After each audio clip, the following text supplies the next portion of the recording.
Hello, Who Dat Nation, and happy-ish week 13 to our Bayou Blitz family. Thank you for joining us on a post-Thanksgiving weekend of week 13 football and your Bayou Blitz post-game show. I am Bob Rose. He is Brendan Boylan, and we are here to break down the latest fiasco for the New Orleans Saints. How are you today, Brendan? Oh, good.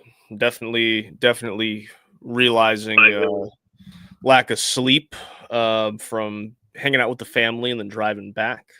But, at least the Saints didn't put me to sleep in the second half. They might have in the first half. Yeah, they were close. Someone forgot to tell Kellen Moore's crew, Kellen Moore's offense, what time the game started. That was a brutal half of offensive football. From New Orleans in the first half. 63 yards through the first two quarters, 5 first downs, but 2 of them by penalty. 34 rush yards. I mean, the New Orleans defense, their pass defense kept them in this game because the New Orleans run defense was as rotten as 2 week Thanksgiving leftovers throughout this game. Yeah, and it's something we touched on earlier in the week, right? When we spoke on Friday, we talked about, this is a Dolphins offense, big play offense. If Achane can get outside, that's where he's the most dangerous. They said on the broadcast multiple times how he's this underrated, not very hyped running back that really should be. Threw up some of the outstanding numbers he's had this year. You had a former player for Brandon Staley telling him like he's faster than he looks on tape, if that's possible. Those type of things were very evident. We also pointed out on Friday that we felt like it had the potential to be a really good outing for the Saints pass rushers. And that included Cameron Jordan, who notched his 30th career multi-sack game. Chase Young had 1 sack, was very disruptive. Even Brian Bresee got in on the party. Now, Tua hangs onto the ball a lot. I think that's one of the main reasons they saw some success, but they were really good defensively. I guess we can start with them because they did keep them in the game. Yes, I was impressed with certain aspects. This is a Dolphins team that's weird because you have Jalen Waddle and then everybody else. And I think they did a good job of keeping Waddle in check. They didn't give up anything crazy. They, kind of baited Tua into throwing his 1 interception. Should have been 2 interceptions, but the 1 interception today to Kool-Aid McKinstry. So, there were bright spots. However, if you want to kind of take the other side of it as well, how much of it was the Saints defense playing really well and how much of it was Tua having a career worst season? I think there's probably an even blend of both. And I think there's plenty of positive takeaways you can take from the Saints pass defense. It is the run defense that is still very concerning, but let's start with the positive. Bob, what were the things that you took away from watching this game on the Saints pass defense against, a big play offense? It was the pass rush. Cam Jordan had an outstanding start. Chase Young was just an absolute monster through the last 3 quarters. Isaiah Stallbird had another beautifully timed blitz. Brandon Staley played that man more, for Christ's sake. The Saints secondary, as you would expect from a young group, still gelling. They did have a couple breakdowns. The wide open throw to Darren Waller in the first half, to set up a Dolphins score. It hurt this team a lot. But Kool-Aid McKinstry, I thought, played extremely well throughout the game. You mentioned that they contained Jalen Waddle. Quincy Riley, he missed 2 tackles. One on a short pass. What should have been a short pass. And then another in run defense. But Riley had an interception, that should have put the Saints in great field position, that instead was upheld by replay.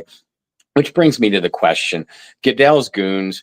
If you're going to use, what's the sense of using replay if you're going to blatantly ignore the evidence that's right in front of your face? That was a goddamn interception. If there was ever a catch, that was one.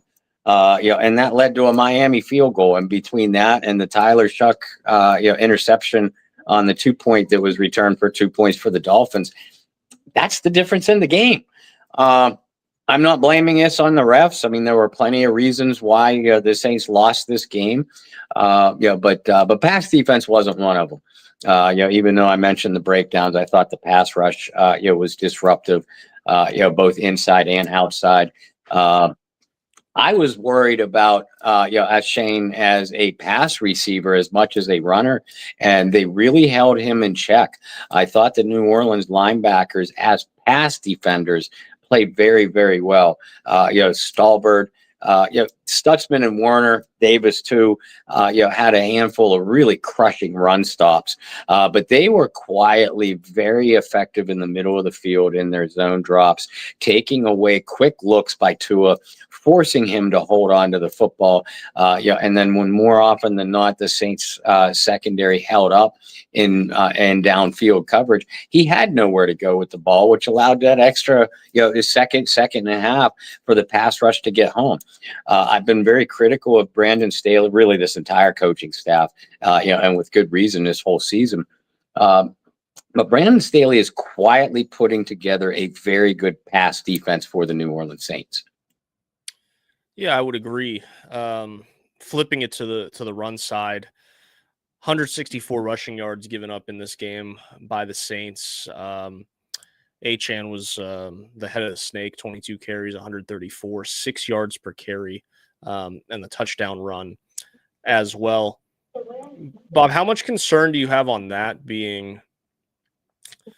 Obviously, we're here at the back half of the season, but you're still going to face some guys that really have some unique blend of size and speed at the running back position, and guys who have the ability to get to the edge, and that's where the Saints really struggled today. Do you feel like that's something that is going to be a potential crutch for this team defensively through the rest of the season? Because I do feel like the defense has started to turn the corner a little bit, play a little bit better. But do you see the lack of being able to stop the run being something that hinders them from potentially winning another game this year? Yeah, I do. Because you're not going to fix it with the personnel that you have, with the coaching staff that you have. There were too many missed tackles against the run and on short passes by the Saints today. That's a fixable problem. But what you said about having a hard time containing runners, athletic runners that can get to the edge. You're facing Bucky Irving with the Buccaneers next week. He's finally back. He finally came back into the lineup today. Breece Hall with the Jets. You have another meeting with the Panthers, and we know that they need to that they rely on the run as well. I don't see any fixes on this roster. Demario Davis still a great run defender. Danny Stutzman is getting better and better and better every week. I already mentioned Isaiah Stallbird. Isaiah Stallbird. You need to play Stallbird and Stutzman a lot more than what you have been, Brandon Staley. But Pete Werner played well today. As critical as I've been of Pete Werner, Pete is a good a downhill run defender. If you ask him to just go get the ball, as a north and south attacker, he's good. He's not where he's not good is in space, and that's where opponents are going to continue to attack the Saints. Chase Young is probably playing the best overall football of his career, but it's most clear to me in run defense. Cam, we know that Cam takes his run defense very seriously. We also know that Carl Granderson does not. And that was pretty clear today too. And I think if you're going to get victimized by these teams, by Breece Hall, Bucky Irving, etc., on the edge. I think you maybe, if you're Brandon Staley, you consider sitting Carl Granderson on base downs and early downs, especially, and playing Cam or playing Chris Rumpf, or even going big across the defensive front. That's really your only solution, but that's like a Band-Aid on a gunshot wound at this point. Let's flip to the offense. Actually, you know what? I want to do special teams because I don't want this to get lost. No. I think Charlie had a heck of a game today, and I do want to talk about that. As silly as that sounds, he made one field goal. You guys are like, "Oh, he made one field goal." What do you mean? He had a heck of a day. But let's talk about Charlie Smith, right?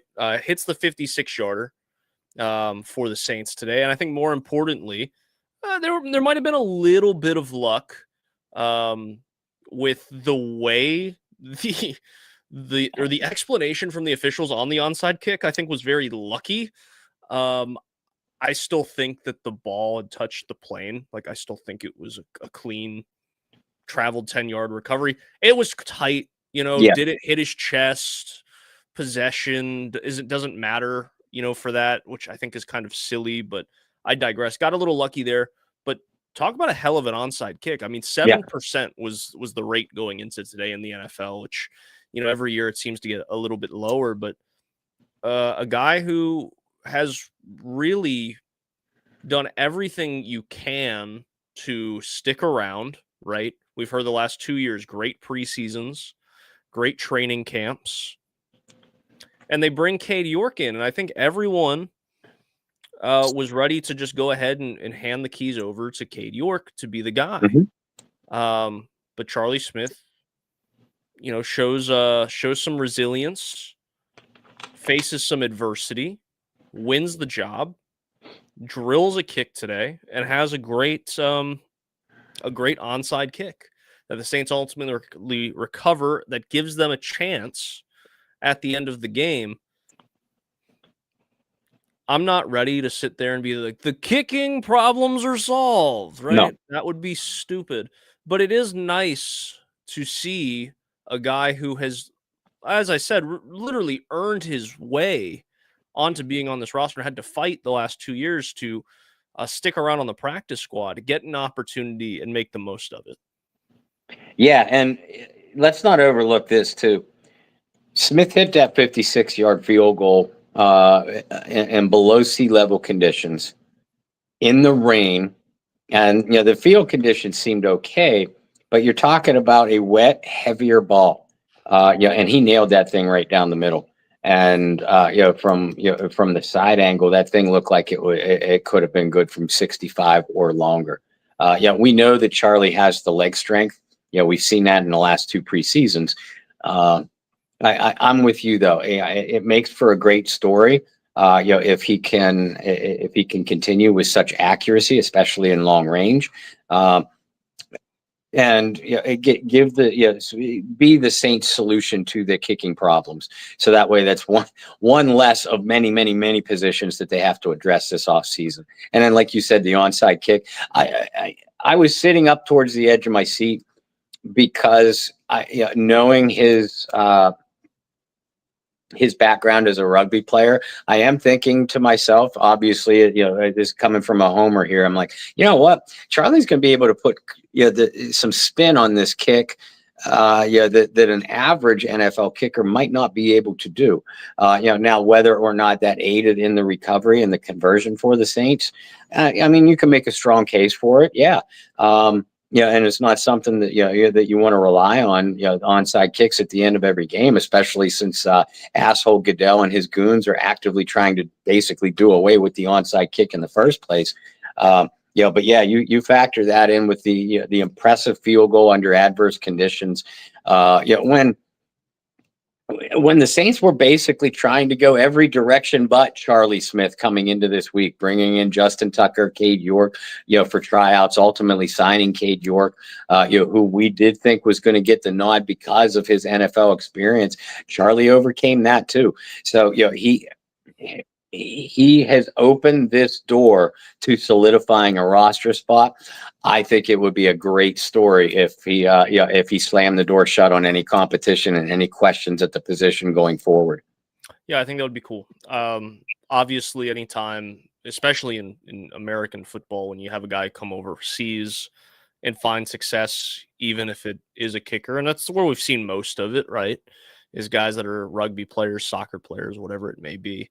It is cool because then all of a sudden you have an entire country that just becomes fans of your team. So it would be pretty neat to see the amount of Irishmen that are going to be rocking the black and gold if he can solidify a roster spot. So good game for him. I also do want to highlight Kai Kroger. I know you and I have been extremely critical of the punting position over not just this year, but the last handful of years. Kai Kroger was close to 50% or 50-yard average rather today with 3 inside the 20, 1 touchback. Not stellar, but man, that's one of the better performances he's put together and helping flip field position. So I will tip my cap there. Special teams as a whole was better today. Let's talk about the offense. I don't want to talk about the first half. There is not much to talk about in the first half. Outside of this, and I almost texted you at the end of the first half and just being like, can we get any more boring in play calling? Again, when the All-22 comes out, maybe I'll have a different perspective. Maybe you'll have a different perspective. But sitting watching it, I was like, is anybody going to run like deeper than like 10, 15 yards? Like, this is all we're doing? It was a lot of, to me, based off what I could see, it was a lot of curls. It was a lot of hitches, however you want to call it. Some drags. And that was it.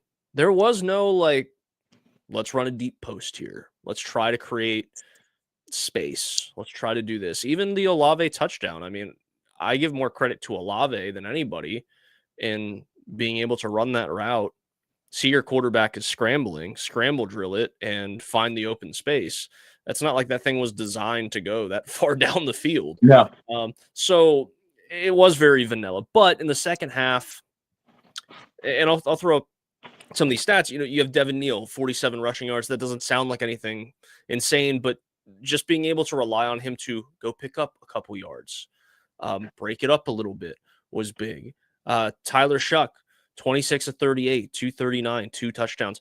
Really bad interception. More so a veteran corner baiting you into making that throw, but still a throw that you don't expect an NFL quarterback to make. But there are throws that Shuck made in this game. The Vele touchdown in particular, great throws. Okay, we'll go. I don't want to be the Debbie Downer, and I don't want to be the guy because we were very critical of Chris Olave to start the season.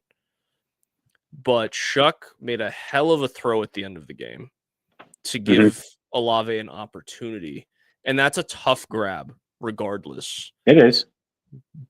But based off of grabs we've seen Olave make in the past, and based off the fact that he essentially alligator armed it, you expect Chris to come up with that ball.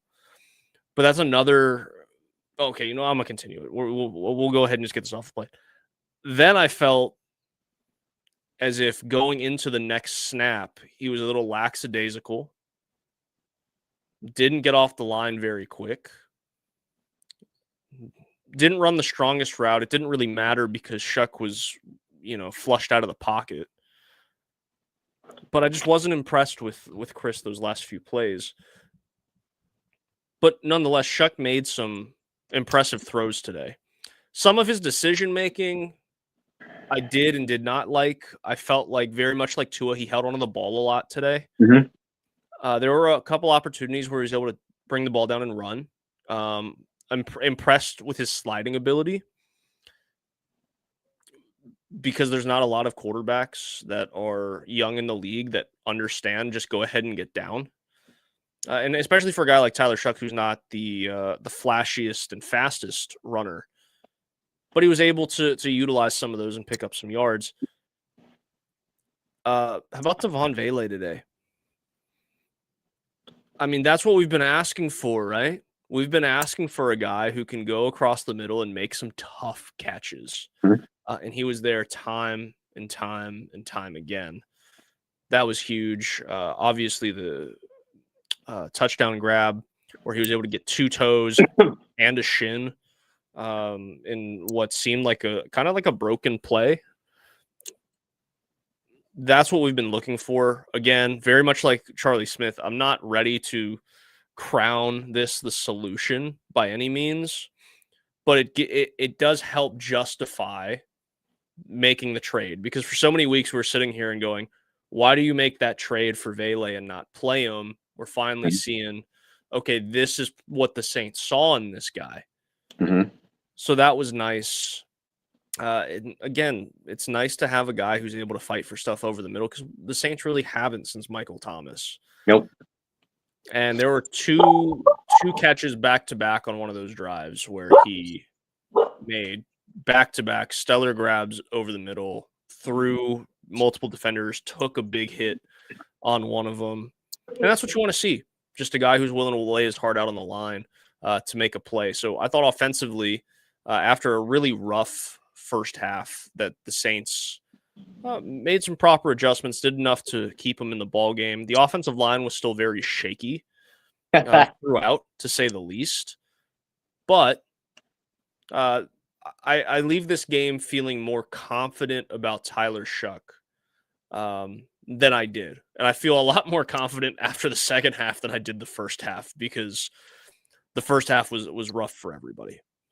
My positive takeaway from Tyler Shuck is this, with the game on the line and you having to throw the football, he still was able to move the team. I agree that he made, I don't feel great about some of the decisions that he made today. He did throw a couple poor balls, make a couple poor decisions with the football.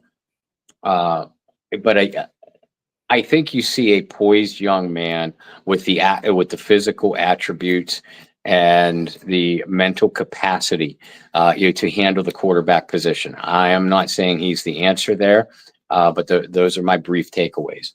And you're talking about a Saints offense that got 231 yards in the second half, outgaining Miami. Miami had 105 in the second half. So you were able to claw your way back into the game. Vele is certainly my offensive player of the game. 8 catches, 93 yards. The 8 receptions equals a career high. The 93 yards is a career high. And like you pointed out, most of those were contested catch situations. And he took a couple really hard hits too. Held onto the football. Seems to have a nice rapport with Chuck. That scramble drill on the late fourth quarter touchdown is a perfect example. Of knowing that your quarterback is seeing that your quarterback is in trouble, and then knowing where he wants you to be. We talked to Jim Everett many times. Jim is a close friend of both of ours. And Jim points out some of the great relationships that he has had with his receivers over the years.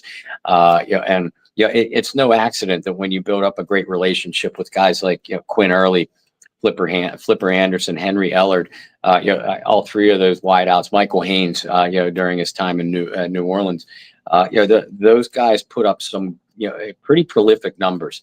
I'm not saying I agree with what you said. I'm not saying Bailey is capable of that.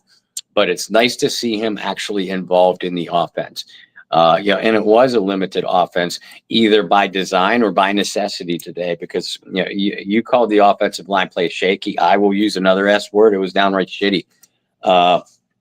You couldn't run the football. Even if Kamara was back there, I don't think you'd have had a lot more success. In fact, I can make a case for Devin Neal probably having more success on the ground than Alvin Kamara would have today, because of Neal's ability to fight through that first contact and pick up extra yardage with tacklers hanging all over him. This offensive line had 5 penalties, all but 1 in the second half. Shuck was sacked 4 times. I'll put 2 of those on him for holding on to the ball too long, but another 2 and several other pressures were just complete protection breakdowns. Of the tackles, Fuaga had an awful game. Banks wasn't a lot better, and I love both these tackles. I think they both have bright futures, but today wasn't the day to look at film wise. If you want to put a smile on your face at that position. The interior of the line. Shuck had 3 passes batted down today. Now, one of my criticisms of Shuck coming into the draft and after the selection was made based off of my draft breakdown, that despite his great height, he does have a tendency to sidearm a football. I'm going to go back. I can't wait to go back and watch how those tip throws or altered passes took place, how much of it is on him. But at least a good portion of it is on the lack of protection and Miami being able to get pushed back into the pass pocket, to get hands on those balls and to alter throws. You and I both want to see some more downfield plays, deep crossers. Well, deep crossers takes time to develop. And if you don't have the protection, that ain't going to happen. It's going to get your quarterback killed is what it's going to do. But again, I thought Shuck, just like against the Rams, and just like last week against the Falcons, he needs to clean up some plays better. But I think he generally shows terrific poise against the pass rush. And if you give me a quarterback that does that with the physical tools that he has, you can build on that. So I'm still very intrigued to see what we're going to get from Tyler Shuck the rest of the way. Agree with you about Olave. Olave is what Olave is at this point. He's going to put up some numbers, for you. But as far as making plays with the game on the line, he's a 50-50 guy. Sometimes he's going to make those plays half the time and half he isn't. Well, for a featured number 1 receiver, you don't want that kind of guy as a 50-50 guy with the game on the line. No, you want a guy who's going to go up and come down with the football and have a game-winning touchdown in the last 30 seconds. Bob, before we wrap up today, I do think there were more positives than negatives ultimately to take away from this game. I think you kind of have to say that half-heartedly because of the amount of games that we've done where it's just been nothing but negative. Right. Your game ball goes to whom and why? Devon Bailey. Now, I want to throw this caveat out there. Shuck had that sack fumble in the first half. That was 100% due to a missed blitz pickup by Bailey on Minka Fitzpatrick, who had a hell of a game, by the way. But after that, Bailey showed us everything that we have wanted to see from him since the Saints traded for him. I thought Jawan Johnson might be a key to this because the Dolphins have had a hell of a time defending tight ends, really defending the intermediate areas against big body pass catchers. Mm-hmm. Most of that has been tight ends. Jawan wasn't much of a factor today. Devon Bailey instead stepped up to be that big bodied guy. Honorable mention, and I know you have them too. Honorable mention, Cam Jordan, Chase Young, Charlie Smith. I thought that they all had wonderful outings today. But my game ball goes to Devon Bailey. Yeah, and I think it has to, right? I guess because you took Bailey, I'll take Tyler Shuck, specifically second half Shuck. Trademark that. Second half Shuck was what we wanted to see, right? You and I have talked about this. Best case scenario is that Shuck plays well enough at quarterback that you feel like you don't have to address it in the draft. Mm-hmm. But you still lose games. And I think today was a good example of, okay, like you saw some things out of Shuck that make you go, okay, maybe we don't have to spend a first round pick on a quarterback. You still lost. You still keep good draft position. I think if the season ends today, the Saints would be drafting second. And they sorry to interrupt you. The Saints have the inside track for the number 1 overall pick. The Jets defeated the Atlanta Falcons, if I'm not mistaken. Mm-hmm. The Tennessee Titans, who were just horrid.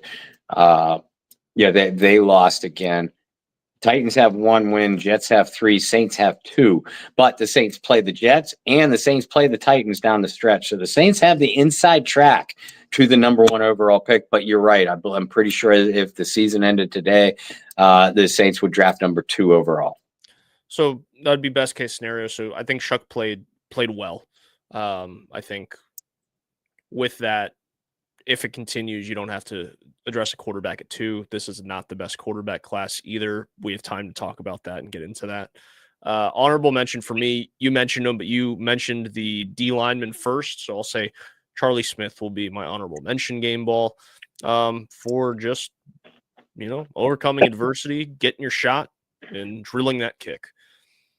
Bob, where can everybody follow you on the World Wide Web? And I know before that you want to talk about our friends over at Get Checked or Checkout. Well, first you can follow me.